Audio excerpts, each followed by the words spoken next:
Brett Okamoto has reported that flyweight champion Deiveson Figueiredo will be defending his new belt against none other than Cody Garbrandt at UFC 255 on November 21st.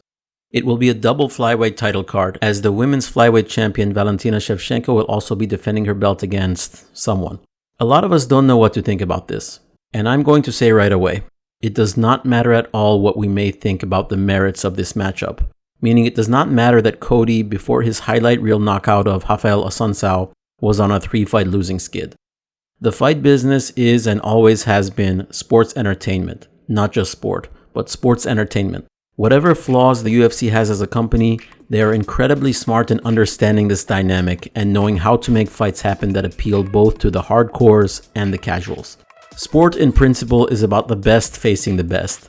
But in sports entertainment, there are other considerations alongside this. And to make sports entertainment work, you need to bring in the casuals. Casuals bring in the pay-per-view revenue, more so than the Affliction t-shirt wearing hardcore fans. So this is an ecosystem that exists and we have to recognize it. Hardcores are the one watching the fight night cards and are keeping their interest in the sport year round. This is an important role in the MMA economy because we're the ones watching the less prominent cards, we're the ones subscribing to Fight Pass or DAZN, we're reading the MMA news websites, and we're generating ad revenue for them. This is all important. But pay-per-view is the realm where the casuals play a more important role. We're not going to sustain that economy on our own. It's not possible.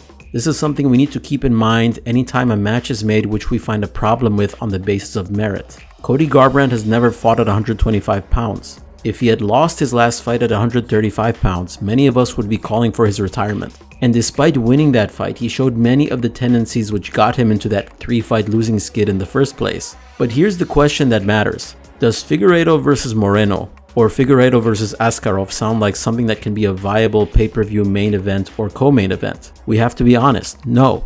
Those fights do not move the needle. Garbrandt is one of the few fighters in the smaller weight divisions with a sizable fan base. A lot of people like him and like to watch him fight. So the UFC has now set up what will be a win-win scenario. If Garbrandt wins, then one of their few needle-moving smaller fighters becomes the belt holder. And if he loses, that can give Figueiredo a huge marketing push, especially if Figueiredo puts up a performance anywhere close to the caliber of his performance against Benavidez.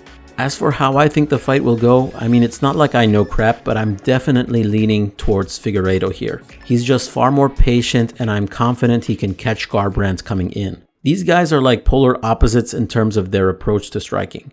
Figueiredo can be very low output, he loves to use feints, he's very good at scooting in and out of range, and even when he's in the pocket, he's solid defensively. Stuff like this perfectly timed jab is why I think he can catch Garbrandt coming in.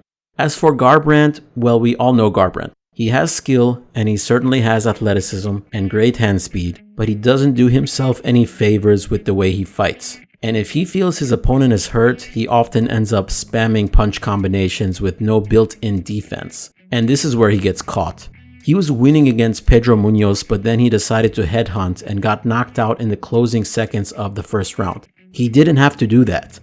So yeah, this fight sounds like a good time, and it makes sense from a promotional perspective as well. We don't need to beat a dead horse by talking about merit. The belt is a promotional tool to be used at the discretion of the UFC and to a lesser extent at the discretion of the belt holder. We should have learned this by now.